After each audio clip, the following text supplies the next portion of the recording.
네, 안녕하세요. 역사학자 심용환입니다. 박정희 대통령에 대한 이야기는 최근에 좀 흥미로운 거는 어찌됐건 많은 진보 진영의 사람들, 한때 어떤 그런 민주운동가 이런 분들도 박정희 대통령 시대 경제 성장에 대해서 많이 동의를 하는 걸로 입장이 많이 바뀌었어요. 그러니까 왜냐면 이제 실제로 박정희 대통령이 굉장히 비판을 많이 받던 이유는 크게 두 가지거든요. 하나는 박정희 대통령의 그 어마어마한 인권유린. 근데 이게 민주화를 통해서 달성이 되고 나니까 이런 얘기는 좀 옛날 얘기가 돼버린 거죠. 두 번째는 사실은 박정희 정권 때 보여줬었던 어마어마한 경제적 부정부패예요.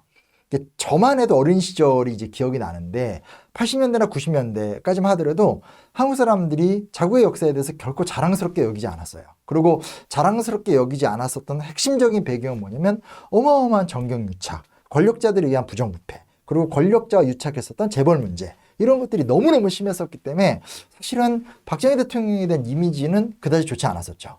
근데 박정희 대통령이 언제 다시 소환이 되냐면 외환위기 때문이에요. 왜냐면 외환위기 직전의 상황이 뭐냐면 김영삼 대통령 집권기 때고 수많은 개혁과 문민과 민주화를 외쳤던 때거든요. 근데 사실은 박정희 정권이 그러니까 외환위기가 도래하고 그로 인한 문제를 해결하는 과정 속에서 그 당시 대통령이 김대중 대통령이 정확히 말했지만 이 문제는 김영삼 정권기 때의 문제가 아니라 박정희 정권기 때부터 내려왔었던 한국 사회의 고질적인 문제다라고 얘기를 했음에도 불구하고 사람들의 시선이 그런 게 아닌 거죠. 민주화가 밥 먹여주냐? 일단 배는 불러야 된다.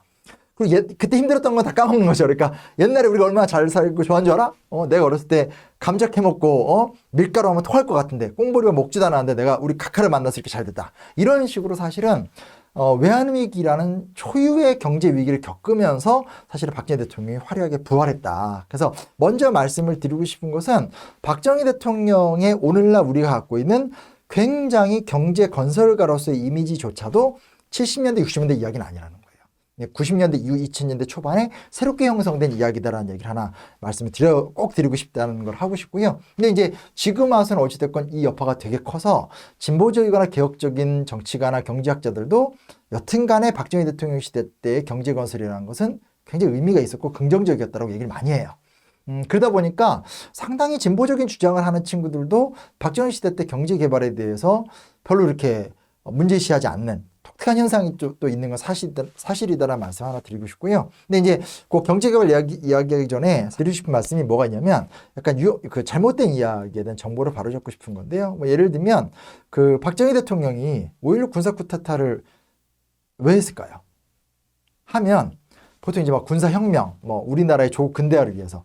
흥미로운 게 뭐냐면 박정희 대통령 같은 경우는 본인의 군사 쿠데타를 4.19 혁명 완성짓겠다라는 식의 명분을 만들었다는 거예요. 그러니까 무슨 얘기냐면 이승만 정권에 대한 극도의 혐오와 그로 인한 혁명의 분출 속에서 사실은 군인들도 부안해동을 한 거죠. 그래서 군사혁명조차도, 군사 쿠데타조차도 사실은 4.19 혁명의 영향을 받았다라는 것들. 그래서 나중에 가면 유신헌법 때도 보면 박정희 정권은 자신들의 집권 명분을 4.19 혁명의 민의를 완성하겠다라고 이야기를 했기 때문에 우리는 보통 이런 얘기 하잖아요. 배가 불러야지 민주화가 된다 이런 말을 하지만 실제로 인류 역사에서 영국도 그렇고 프랑스도 그렇고 미국도 그렇고 시민혁명이 일어난 다음에 산업혁명이 일어나는 거지 순서가 바뀌는 경우는 없거든요. 민주혁명이 없는 상태에서 산업혁명만 일어나면 그 나라는 극단적인 부의 불균형으로 가요. 라틴 아메리카나 동남아시아 국가들이 대표적인 거죠. 그래서 언제나 어떤 사회적 관계를 클린하게 정리하는 시민혁명이 먼저 있어야 되는데 우리도 사실은 그 과정을 밟았다는 거예요. 그래서 4.19 혁명이 있고 조국 근대화가 시작이 된 거고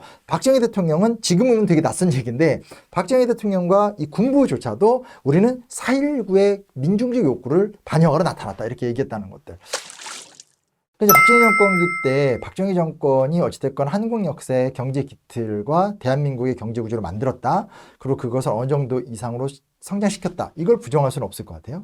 다만 중요한 것은 그 구조가 어떤 약점을 갖고 있는가, 그 구조가 어떤 문제점을 만들었는가 또한 같이 간다는 거죠.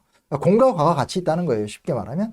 근데 이제 그 시간 동안 경제 성장이 빠르게 진행이 됐고 또 특히 이제 이걸 북한하고 비교해서 보면 한국 경제가 왜 승리했는지를 좀 잘 알 수 있거든요. 그러니까 박정희 정권의 경제는 이승만 정권하고도 비교가 되고 북한하고도 비교가 돼요. 왜냐? 이승만 정권 같은 경우는 원조 경제거든요. 돈을 공짜로 받아서 경제를 발전시켰는데 별 효과가 없었죠. 왜냐하면 뚜렷한 산업 발전 계획이 없었죠.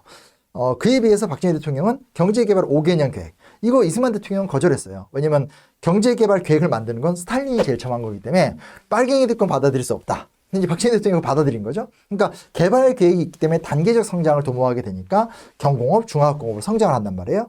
그리고 이게 바로 이제 북한과도 대비가 되는 건데, 북한은 병진 정책이에요. 경공업, 중화학공업, 병진 정책. 좋죠. 다 잘 되면 좋아요. 문제는 사회의 재원은 한정돼 있는데 한정된 재원으로 다 발전시킨다. 그럼 이도저도 안 되는 거죠. 박정희 정권은 경공업에서 중화학공업으로. 그리고 이 흐름은 그 이후에도 이제 물론 이거 박정희 정권이 한 건 아니지만 뭐 IT라서 이렇게 계속 이어놓습니다. 처음엔 북한보다 뒤졌지만 빠르게 올라가게 되는 거고, 결국 북한 입장에선 이걸 못 따라가게 되니까 군사력주의를 가면서 좀 자멸의 길로 가게 되는 과정을 거치게 되거든요. 그래서 이런 부분에 대해서는 뭐 이념이나 박정희 대통령의 시대에 대한 호불호와 상관없이 대체적으로 인정을 받습니다. 근데 또 하나의 문제가 뭐냐면, 지금 이제 우리가 얘기 나왔던 이 물가 상승과 집가 상승의 문제고요. 이 물가 상승과 집가 상승의 문제라는 것이 단순하게 국가 경제가 성장하면서 일어나는 상황, 혹은 열심히 노력했는데 통제가 안 된 상황, 이렇게 이야기하면 좋은데, 그 부분에 대해서는 굉장히 좀 박정희 정권이 아주 명확한 한계를 드러냈던 것 같아요. 이 단적 예를 들면 60년대 중반부터 70년대 중반 사이에 강남 개발이라는 게 진행이 돼요. 근데 강남 개발이 진행이 되는데 문제가 뭐냐면, 강남 개발이 진행되는 과정에서 이 강북 지역은 약 10년간 땅값이 35배가 올라요. 어마어마하게 오른 거죠. 근데 같은 기간 동안에 강남은 몇 배 오른지 아세요? 1600배 올라요. 강남 개발을 하는 건 좋죠. 인구가 팽창하고 있고 새로운 땅이 필요해요. 근데 당시에 강남 개발을 한다고 했었을 때 그 강남 개발에 대해서 일반 민중들은 이해할 수가 없어요. 왜냐면 자연 발생적인 도시 성장만 경험했던 사람이기 때문에 택지를 지정을 해서 그 지역에다가 아파트 대단위 단지를 만든다. 그리고 서울의 주요 사립학교를 옮긴다. 정부 청사를 옮긴다. 이걸 이해를 못한단 말이에요. 근데 이걸 이해한 거죠, 정부는. 그래 놓고 그 작업을 진행하는 과정 속에서 그 정보를 누구한테만 줘요? 대기업, 그리고 관료들. 그러니까 이 사람들이 결국은 직접 투자한 부정부패가 되는 거니까 이 상황에서 자기 아내들한테 이야기를 넘긴단 말이에요. 이러면 자연스럽게 이제 말죽거리 잔혹사, 강남 1970 뭐 이런 영화들이 떠오르게 되는데, 이런 거죠. 기업은 정부의 정책에 보조를 맞추면서 엄청난 필지를 얻어서 건물을 만들어 가면서 기업은 엄청나게 돈을 벌죠. 그러면서 그 돈에서 나온 이익금을 정치장으로 헌납을 하게 되는 과정. 즉 정경유착의 씨앗이 만들어지게 되는 거고, 다시 기업의 지도자들의 와이프나 아니면 정부 고관대작의 와이프들은 이 앞으로 일어날 변화에 대해서 그들만이 알고 있는 거잖아요. 그러니까 이 사람들 같은 경우는 이제 그 정보를 이용해서 엄청난 땅 투기를 통해서 엄청난 이득을 보게 되는 거죠. 그게 강남 신흥 부호층의 등장이라는 거예요. 그래서 이 메커니즘이 같이 간 거예요. 그러니까 박정희 정권에 대해서 무조건 예찬을 하거나 비판의 포인트가 항상 인권유리 쪽으로 가는 건 둘 다 되게 무책임한 거죠. 경제성장이 있었고 거기서 의미 있는 부분을 만들어낸 건 맞아요. 그러나 놀라울 정도로 이 경제성장의 과정이 철저하게 정경유착의 과정이나 부정부패 메커니즘과 같이 굴러갔다는 것이고, 이 부분에 대해서 정권 차원에서 조직적인 대응을 안 했다는 것도 좀 신기한 거죠. 90년대 이후에 한국의 경제성장을 누가 다 김영삼, 김대중, 노무현, 이명박 탓으로 돌려요? 아니죠. 민주화가 됐기 때문에 그때부터 뭐 예를 들어서 IT 산업, 뭐 다음 네이버, 뭐 안철수 이런 식의 기업가의 공으로 돌리잖아요. 삼성의 대전환, 뭐 현대자동차의 성공. 무슨 얘기냐?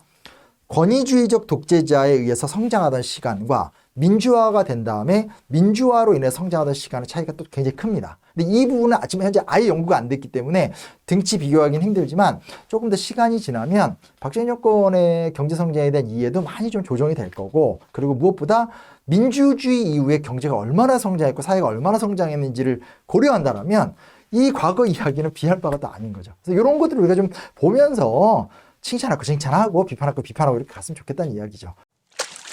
이게 중요한 게 뭐냐면, 너무 깊이 안 들어가더라도 가장 이제 크게 문제가 되는 것 중에 하나가 이제 노동 문제예요. 그러니까 박정희 정권기 때 보여줬었던 가장 큰 문제 중에 하나는 뭐냐면, 노동 정책이 존재하지 않죠. 일자리를 주고 그리고 월급을 주고 그로 인해서 경제 성장이 되는 게 끝이다라는 거죠. 그러면서 가혹할 정도로 사회복지 시스템들을 안 만들어 놓게 되고, 그 과정이 이제 그 이후에도 계속 지속이 되고, 그래서 지금도 보면 되게 흥미로운 게 뭐냐면 이 문화적 여파, 그러니까 이미 이제 박정희 시대의 구조적 여파도 있지만 문화적 여파의 문제도 굉장히 좀 심각한 건데, 한국 사람들은 노동시간을 줄이거나 뭐 노동시간을 늘리거나 이런 발끈해요. 그러니까 당장 내 일과 관련돼 있는 거니까. 근데 그게 아니라 뭐 예를 들어서 비정규직 노동자가 잘려나가고 썰려나가고 이런 거에 대해서는 그렇게 흥분하지 않아요. 그리고 똑같은 이야기지만 정치 지도자가 부정부패를 저질렀었을 땐 어마어마한 사람이 광장에 모여서 심지어 대통령을 탄핵하기도 하지만 잘못된 노동정책으로 인해서 구조적으로 굉장히 많은 사람들이 일자리를 잃거나 인간다운 처우를 받지 못하거나 할 때 그런 부분에 대해서 사람들 거의 흥분하지 않아요. 이런 소위 말하는 잘못된 노동 감수성은 어디에서 기원하는가? 이건 사실은 박정희 시대의 유산이라고 할 수 있겠죠. 만약에 그때는 좀 상황이 그랬다? 그럼 그 다음에라도 고쳤어야 되잖아요. 근데 사실은 어떤 그런 언제나 박정희 시대를 예찬하시는 분들의 어떤 그런 세계관이 이런 것들을 막아내고 있다는 부분을 보게 되면 어떤 그런 노동과 복지 문제에 있어서의 어떤 그런 잘못된 유산이 구조적 유산으로도 그대로 남겨져 있죠. 하지만 문화적 유산도 굉장히 크다는 거고요. 구조적인 유산에 대해서는 지금 얘기하기가 너무 힘든데 하나 분명한 건 갑질 문화. 그러니까 왜냐면 이게 재벌이라는 구조가 90년대만 해도 재벌 개혁 얘기 많이 했었거든요. 근데 이제 외환위기 겪으면서 결국 한국 경제를 리빌드업 하는 데 있어서 그러니까 대마불사론이라고 그래서 결국 어떤 정부도 재벌을 손을 못 대거든요. 그러면서 재벌 체제를 좀 더 합리화시키는 체제로 가고하면서 기존의 기성질서가 안 깨지게 되는데 물론 그것의 어떤 성공작으로 이야기했었을 때 우리나라가 삼성, LG 같이 타이완에는 없는 세계적 기업을 배출했다 뭐 이렇게도 이야기는 하는데 문제는 뭐냐면 그렇게 되면서 소위 말하는 이 갑과 을의 관계, 그래서 갑이 을을 뽑아먹고 그럼으로 인해서 을의 위치가 되게 약해지고 그래서 사실은 이런 부분, 그러니까 어떤 재벌 개혁이라는 단어를 요즘 말로 바꾼다면 이제 갑을관계의 문화적 현상, 그리고 노동 문제 부분에 대해서 어떤 무책임함, 이런 것들은 박정희 시대가 나왔었던 가장 치명적인 약점이고 그것들이 아직까지도 이래저래 노력을 하고는 있지만 근본적이고 획기적인 개선을 못하고 있는 상태가 되기 때문에 아마 그 지점에서는 여전히 박정희 시대를 우리가 또 살고 있지 않나 뭐 이런 생각을 같이 좀 해볼 수 있을 것 같아요.